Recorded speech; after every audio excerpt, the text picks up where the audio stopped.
7월 첫 번째 토요일입니다. 하나님의 은혜가 경험되는 주말이 되기를 바랍니다.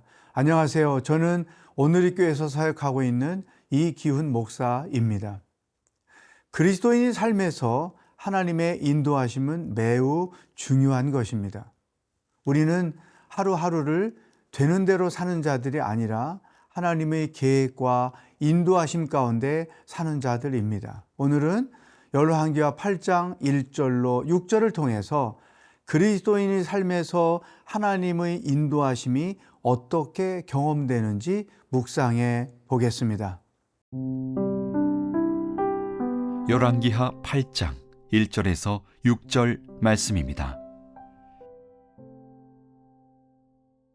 엘리사가 이전에 아들을 다시 살려준 여인에게 이르되 너는 일어나서 네 가족과 함께 거주할 만한 곳으로 가서 거주하라. 여호와께서 기근을 부르셨으니 그대로 이 땅에 7년 동안 임하리라 하니 여인이 일어나서 하나님의 사람의 말대로 행하여 그의 가족과 함께 가서 블레셋 사람들의 땅에 7년을 우거하다가 7년이 다음에 여인이 블레셋 사람들의 땅에서 돌아와 자기 집과 전토를 위하여 호소하려 하여 왕에게 나아갔더라. 그때에 왕이 하나님의 사람의 사환 게하시와 서로 말하며 이르되 너는 엘리사가 행한 모든 큰일을 내게 설명하라 하니 게하시가 곧 엘리사가 죽은 자를 다시 살린 일을 왕에게 이야기할 때에 그 다시 살린 아이의 어머니가 자기 집과 전토를 위하여 왕에게 호소하는지라. 게하시가 이르되 내 주 왕이여 이는 그 여인이요 저는 그의 아들이니 곧 엘리사가 다시 살린 자니이다 하니라. 왕이 그 여인에게 물으매 여인이 설명한지라. 왕이 그를 위하여 한 관리를 임명하여 이르되 이 여인에게 속한 모든 것과 이 땅에서 떠날 때부터 이제까지 그의 밭의 수출을 다 돌려주라 하였더라. 오늘 본문 내용은 열왕기하 4장에서 등장했던 엘리사가 죽은 아들을 살려주었던 수넴 여인의 이야기를 기록하고 있습니다. 문둥병에 걸린 게하시가 왕과 대화를 나누고 있는 장면을 보면 본문의 위치는 상황적으로 볼 때 4장으로 이어지는 것이 옳다고 생각합니다. 엘리사는 여인에게 중요한 제안을 했습니다. 1절을 보겠습니다. 엘리사가 이전에 아들을 다시 살려준 여인에게 이르되 너는 일어나서 네 가족과 함께 거주할 만한 곳으로 가서 거주하라.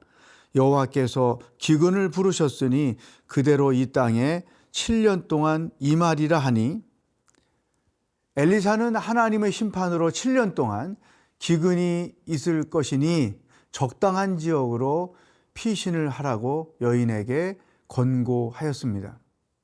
여인의 입장에서 보면 엘리사의 제안은 하나님의 인도하심이었습니다. 그래서 2절을 보십시오.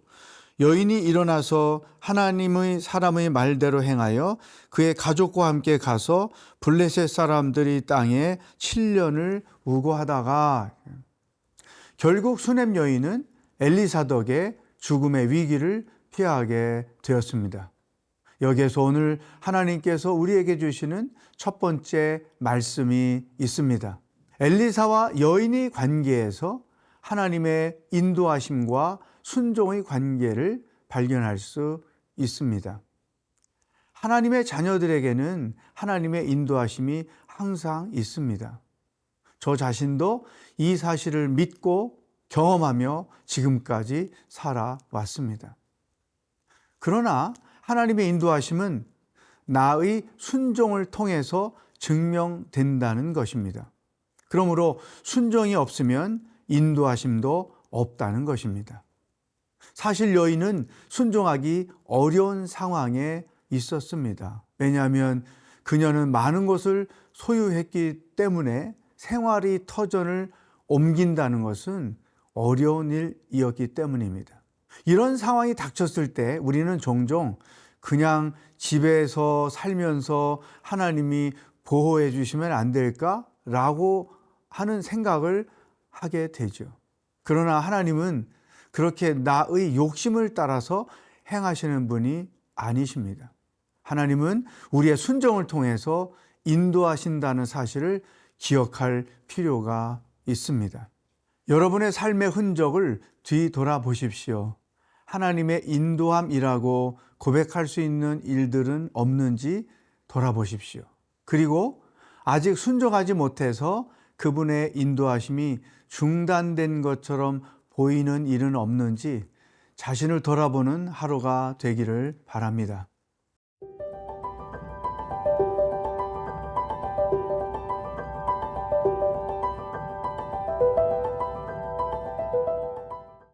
엘리사 덕택의 7년 기근에서 살아남을 수 있었던 수넴 여인은 두 번째 위기를 직면합니다.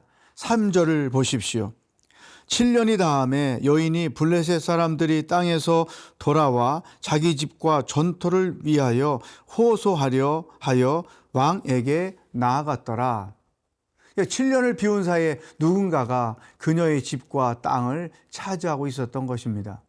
그래서 집과 땅을 되돌려달라고 하소연하려고 왕을 찾아갔습니다.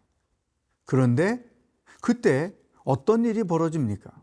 4절과 5절을 보십시오. 그때 왕이 하나님의 사람의 사환 게하시와 서로 말하며 이르되 너는 엘리사가 행한 모든 큰 일을 내게 설명하라 하니 게하시가 곧 엘리사가 죽은 자를 다시 살린 일을 왕에게 이야기할 때 그 다시 살린 아이의 어머니가 자기 집과 전토를 위하여 왕에게 호소하는지라.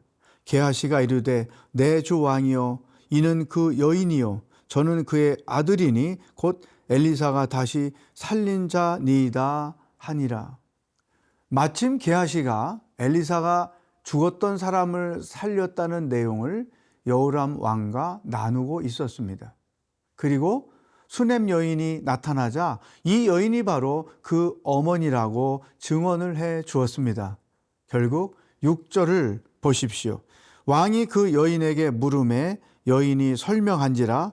왕이 그를 위하여 한 관리를 임명하여 이르되 이 여인에게 속한 모든 것과 이 땅에서 떠날 때부터 이제까지 그의 밭의 소출을 다 돌려주라 하였더라. 왕이 집과 땅을 되찾아주라고 관리에게 명령을 합니다. 7년 동안 거두었던 수확까지도 보너스로 돌려주라고 명령을 하였습니다. 여기에서 우리는 오늘 하나님께서 주시는 두 번째 말씀을 발견할 수 있습니다. 여러분은 이 상황을 어떻게 생각하십니까? 이것은 우연이라고 볼 수도 있겠지만 하나님의 자녀들에게는 우연이란 없습니다. 하나님의 섭리만 있을 뿐입니다. 순종을 통해서 하나님의 인도를 받은 여인은 결국 잃을 뻔했던 집과 땅을 되찾는 복을 받게 되었습니다. 하나님의 섭리는 성도들의 인생 여정에서 반드시 경험하는 것입니다. 하나님은 철저한 계획 안에서 우리의 삶을 인도하신다는 믿음을 가지고 있다면 어떤 시험의 상황에서도 넘어지지 않고 그분의 인도하심을 경험하면서 생활할 수 있습니다.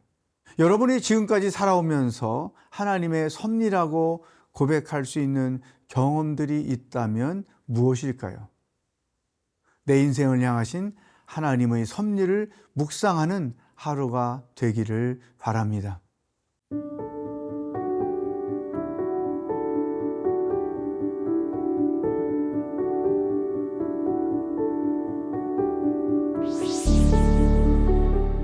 하나님 아버지, 순종을 통해서 평생 하나님의 인도하심을 받으며 사는 하루하루가 되도록 인도하여 주시옵소서. 예수님의 이름으로 기도하옵나이다. 아멘.